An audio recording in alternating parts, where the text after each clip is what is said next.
দক্ষিণ এশিয়ার জিওপলিটিক্সে এমন এক অবিশ্বাস্য ও আশঙ্কাজনক ঘটনা ঘটেছে যা পুরো অঞ্চলের শক্তিসাম্যকে চরম পরীক্ষার মুখে দাঁড় করিয়ে দিয়েছে। গত 60 ঘন্টার মধ্যে চীনের চেংডু এবং তুরস্কের আঙ্কারা থেকে একের পর এক বিশাল মিলিটারি ট্রান্সপোর্ট এয়ারক্রাফট উড়ে এসে ল্যান্ড করেছে পাকিস্তানের মাটিতে। রাওয়ালপিন্ডির অতি সংবেদনশীল নূর খান এয়ারবেস এবং করাচির মাসরুর এয়ারবেসে আন্তর্জাতিক নিয়মকানুনকে কার্যত একপাশে সরিয়ে রেখে নেমেছে ভারী মারণাস্ত্র ও আধুনিক প্রতিরক্ষা সরঞ্জাম। সাধারণ কোনো ডিপ্লোম্যাটিক বার্তা নয়, বরং সরাসরি আকাশপথে সামরিক সরবরাহের এই নজিরবিহীন ব্যস্ততা ভারতের সীমান্ত নিরাপত্তায় এক নতুন উদ্বেগের সৃষ্টি করেছে। প্রশ্ন উঠছে, অপারেশন সিন্দুরের পর পাকিস্তান যখন ভেতরে ভেতরে ভেঙে পড়েছিল, ঠিক তখনই চীন ও তুরস্কের এই যৌথ তৎপরতা কি কোনো বড় ধরনের আঞ্চলিক ষড়যন্ত্রের ইঙ্গিত? ভারত কি এই ত্রিপাক্ষিক অক্ষের মোকাবিলা করতে প্রস্তুত? আজকের এই বিশেষ পর্বে আমরা আলোচনা করব এই গোপন সামরিক এয়ারলিফটের আসল সত্য। নমস্কার, আমি সুশোভন, আর আপনারা দেখছেন আপনাদের প্রিয় চ্যানেল অদ্ভুত অথচ বাস্তব। মূল আলোচনায় যাওয়ার আগে বন্ধুদের কাছে কয়েকটা সোজা প্রশ্ন। হঠাৎ করে চীন এবং তুরস্ক একসঙ্গে কেন পাকিস্তানের সেনাঘাঁটিতে এত বড় মাপের সামরিক সরঞ্জাম পাঠাতে শুরু করলো? পাকিস্তান কি সীমান্ত অঞ্চলে নতুন কোনো বড় ধরনের দুঃসাহস দেখানোর পরিকল্পনা করছে? আর সবচেয়ে বড় প্রশ্ন, আমাদের দেশ ভারত কি এই মুহূর্তে চুপ করে বসে আছে, নাকি পর্দার আড়ালে তৈরি হচ্ছে এমন এক পাল্টা জবাব যা প্রতিপক্ষের সমস্ত ছক উল্টে দেবে? এই সমস্ত গুরুত্বপূর্ণ প্রশ্নের উত্তর জানতে ভিডিওটি শেষ পর্যন্ত মনোযোগ দিয়ে দেখুন। আসুন এবার আমরা ঘটনার গভীরে যাই। রেডার ট্র্যাকিং এবং আন্তর্জাতিক অ্যাভিয়েশন অ্যানালিসিস থেকে প্রাপ্ত তথ্য অনুযায়ী গত 2.5 দিনে পাকিস্তানের আকাশে এমন কিছু বিমান দেখা গেছে যা স্বাভাবিক সময়ে সচরাচর দেখা যায় না। চীনের পিপলস লিবারেশন আর্মি এয়ারফোর্সের Y-20 স্ট্র্যাটেজিক ট্রান্সপোর্টার এবং টার্কিশ এয়ারফোর্সের A400M কার্গো এয়ারক্রাফট একের পর এক পাকিস্তান সীমানায় প্রবেশ করেছে। আপনারা দেখতে পাচ্ছেন নিউজ 18-এর এই এক্সক্লুসিভ কভারেজে স্পষ্ট লেখা রয়েছে কিভাবে চীন ও তুরস্কের সামরিক বিমানগুলো ক্রমাগত 60 ঘন্টা ধরে অপারেশন চালিয়েছে। প্রতিবেদনে বলা হয়েছে, ফ্লাইট ট্র্যাকিং ডেটা অনুযায়ী তুরস্ক থেকে আসা TUF-526 কলসাইনের সামরিক বিমানটি সরাসরি রাওয়ালপিন্ডির নূর খান এয়ারবেসে অবতরণ করে। একই সময়ে চীনের সেনাং এবং চেংডু এলাকা থেকে আসা সামরিক বিমানগুলো করাচির মসরুর এয়ারবেস স্পর্শ করে। কোনো ধরনের পূর্ব ঘোষণা ছাড়াই এই লেভেলের ভারী পরিবহন বিমানের যাতায়াত সাধারণ কোনো মহড়া হতে পারে না। গোয়েন্দা সূত্রে খবর, এই বিমানগুলোতে করে মূলত ড্রোন প্রযুক্তি, নাইট ভিশন সেন্সর, নিখুঁত লক্ষ্যবস্তুতে আঘাত হানার মতো মারণাস্ত্র এবং আধুনিক লজিস্টিক সাপোর্ট আনা হয়েছে।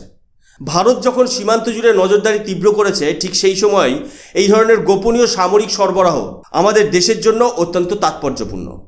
এখন প্রশ্ন হচ্ছে, পাকিস্তান কেন এই মুহূর্তে চীন ও তুরস্ক এই দুই দেশের উপরই এতখানি নির্ভরশীল হয়ে পড়ল?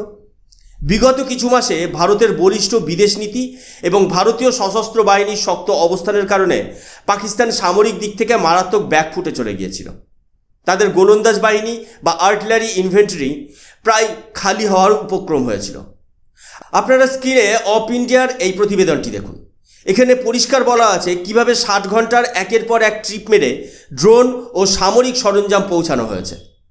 এই প্রতিবেদনের গভীরে গেলে বোঝা যায় এটা শুধু তাৎক্ষণিক কোনো সাহায্য নয়, এর পেছনে রয়েছে একটি সুপরিকল্পিত দীর্ঘমেয়াদী নীল নকশা। চীন পাকিস্তান সীমান্ত এলাকায় ইতিমধ্যে প্রায় 200টির কাছাকাছি SH-15 সেলফ প্রপলড হাউজার বা আর্টিলারি গান পাঠিয়েছে। এর পাশাপাশি পাকিস্তান চীনের কাছ থেকে 5th generation fighter jet J-35 HQ-19 air defence system এবং KJ-500 airborne early warning system কেনার চুক্তি প্রায় পাকা করে ফেলেছে। অন্যদিকে তুরস্ক তাদের নিজস্ব 5th generation fighter jet project, যাকে কান বলা হচ্ছে, তাতে পাকিস্তানকে অংশীদার করেছে। প্রায় 200 জন পাকিস্তানি ইঞ্জিনিয়ার ইতিমধ্যে তুরস্কে গিয়ে এই ফাইটার এয়ারক্রাফট তৈরির কাজে যুক্ত হয়েছে। এছাড়া তুরস্ক থেকে মিলজেম ক্লাস করভার্ট যুদ্ধজাহাজও তুলে দেওয়া হচ্ছে পাকিস্তান নৌবাহিনীর হাতে। অর্থাৎ আকাশ, জল এবং স্থল 3 বিভাগেই চীন ও তুরস্ক যৌথভাবে পাকিস্তানকে পুনর্গঠন করার চেষ্টা চালাচ্ছে। এই পুরো বিষয়টি এখন আর কেবল একটি দ্বিপাক্ষিক সম্পর্কের মধ্যেই সীমাবদ্ধ নেই, এটা এখন একটি ত্রিপাক্ষিক অক্ষ বা ট্রাইল্যাটারাল অ্যাক্সিসে রূপান্তরিত হয়েছে। তুরস্ক মধ্যপ্রাচ্য ও ইসলামী বিশ্বে নিজের প্রভাব বাড়াতে চাইছে, আর চীন চাইছে ভারত মহাসাগরীয় অঞ্চল ও দক্ষিণ এশিয়ায় ভারতের ক্রমবর্ধমান শক্তিকে কোণঠাসা করতে। আর পাকিস্তান এখানে কেবল দাবারুর গুটি হিসেবে ব্যবহৃত হচ্ছে। স্ক্রিনে প্রদর্শিত গুজরাট সমাচারের এই রিপোর্টে আন্তর্জাতিক মহল ও বিশ্ব বিশেষজ্ঞদের শঙ্কার কথা তুলে ধরা হয়েছে। এখানে স্পষ্টভাবে বলা হয়েছে কিভাবে বিশ্বমানের নিয়মকানুনকে তোয়াক্কা না করে এই সামরিক স্থানান্তর চালানো হচ্ছে। সাম্প্রতিক সময়ে মক্কায় পাকিস্তান ও তুরস্কের মধ্যে যে বিশেষ চুক্তি স্বাক্ষরিত হয়েছে তাকে অনেকেই ইসলামিক ন্যাটো গড়ার একটি প্রয়াস হিসেবে দেখছেন। এই অক্ষের মূল উদ্দেশ্য হল ভারতের ওপর মনস্তাত্ত্বিক ও কৌশলগত চাপ সৃষ্টি করা। তবে প্রশ্ন হচ্ছে, শত্রুপক্ষের এই সমন্বিত পরিকল্পনা কি ভারতের কোনো ক্ষতি করতে পারবে? ইতিহাস সাক্ষী, ভারত কখনো কোনো হুমকির সামনে মাথা নত করেনি।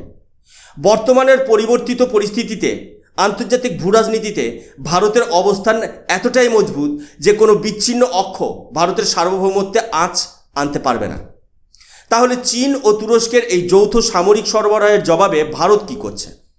প্রতিপক্ষের এই প্রতিটি পদক্ষেপের ওপর ভারতের ডিফেন্স ফোর্সেস এবং গোয়েন্দা সংস্থাগুলো 24 ঘন্টা নজর রাখছে। কোনো প্রকার হুটহাট সিদ্ধান্ত না নিয়ে ভারত কাজ করছে অত্যন্ত ঠান্ডা মাথায় এবং সুদূর প্রসারী কৌশলে।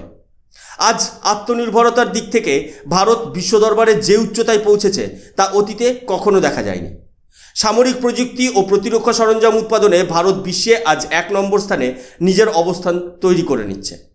একসময় যে ভারতকে সামান্য থেকে সামান্যতম সামরিক সরঞ্জামের জন্য বিদেশের মুখাপেক্ষী হয়ে থাকতে হতো, আজ সেই ভারত নিজের মাটিতে তৈরি করছে তেজস MK1 এর মতো অ্যাডভান্সড ফাইটার জেট, INS বিক্রান্তের মতো দেশীয় এয়ারক্রাফট ক্যারিয়ার এবং S-400 এর মতো আকাশ সুরক্ষা ব্যবস্থার পাশাপাশি নিজস্ব কাস্টমাইজড এয়ার ডিফেন্স সিস্টেম। আমাদের দেশ আজ আর শুধু আমদানিকারক নয়, বরং বিশ্বের বহু দেশে আধুনিক প্রতিরক্ষা সরঞ্জাম রপ্তানি করছে। সীমান্ত পাহারা থেকে শুরু করে ভারত মহাসাগরের গভীর জলসীমা, ভারতের ত্রিভুজীয় প্রতিরক্ষা ব্যবস্থা এতটাই আধুনিক ও প্রযুক্তি নির্ভর যে শত্রুপক্ষ হাজারটা সরঞ্জাম আকাশে বা সমুদ্রে নামালেও ভারতের রেডার এড়িয়ে 1 ইঞ্চি জমিও অতিক্রম করতে পারবে না। চীন ও তুরস্কের পাঠানো ড্রোন ও আর্টিলারি গান ভারতের স্বদেশী প্রযুক্তিতে তৈরি DRDOর অ্যান্টি ড্রোন সিস্টেম এবং উন্নত ড্রোন ডিফেন্স নেটওয়ার্কের সামনে পুরোপুরি ব্যর্থ হতে বাধ্য। অপারেশনাল রেডিনেসের দিক থেকে ভারতীয় সেনা যে কোনো পরিস্থিতির মুখোমুখি হতে সেকেন্ডের মধ্যে প্রস্তুত। পরিশেষে বলা যায় 60 ঘন্টার এই অস্বাভাবিক এয়ারলিফট সাময়িকভাবে পাকিস্তানের মনোবল বাড়ানোর একটা চেষ্টা হতে পারে, কিন্তু এটি ভারতের প্রতিরক্ষার দেওয়ালে এতটুকু আঁচড় কাটতে পারবে না। আন্তর্জাতিক জিওপলিটিক্সে যারা মনে করছে কয়েকটা ট্রান্সপোর্ট এয়ারক্রাফটে অস্ত্র পাঠালেই কোনো দেশের ভৌগোলিক ও কৌশলগত শক্তি বদলে দেওয়া যায়, তারা ভারতের বর্তমান সক্ষমতা সম্পর্কে সম্পূর্ণ অজ্ঞ। ভারত আজকের দিনে নিজের সীমানা রক্ষা করার পাশাপাশি পুরো দক্ষিণ এশিয়ার শান্তি ও স্থিতিশীলতা বজায় রাখার প্রধান চালিকা শক্তি।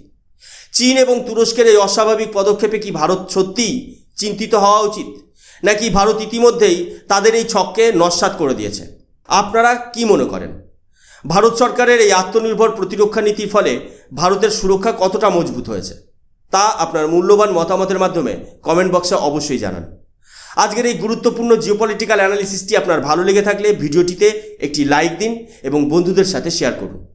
আর এই ধরনের নির্ভীক তথ্য সমৃদ্ধ এবং জাতীয়তাবাদী বিশ্লেষণ নিয়মিত পেতে আমাদের চ্যানেল অদ্ভুত অথচ বাস্তবকে সাবস্ক্রাইব করে পাশে থাকা বেল আইকন প্রেস করে রাখুন। আমি সুশোভন, দেখা হচ্ছে পরবর্তী পর্বে। ততক্ষণ পর্যন্ত সুস্থ থাকবেন, সুরক্ষিত থাকবেন। জয় হিন্দ, বন্দে মাতরম, ভারত মাতা কি জয়।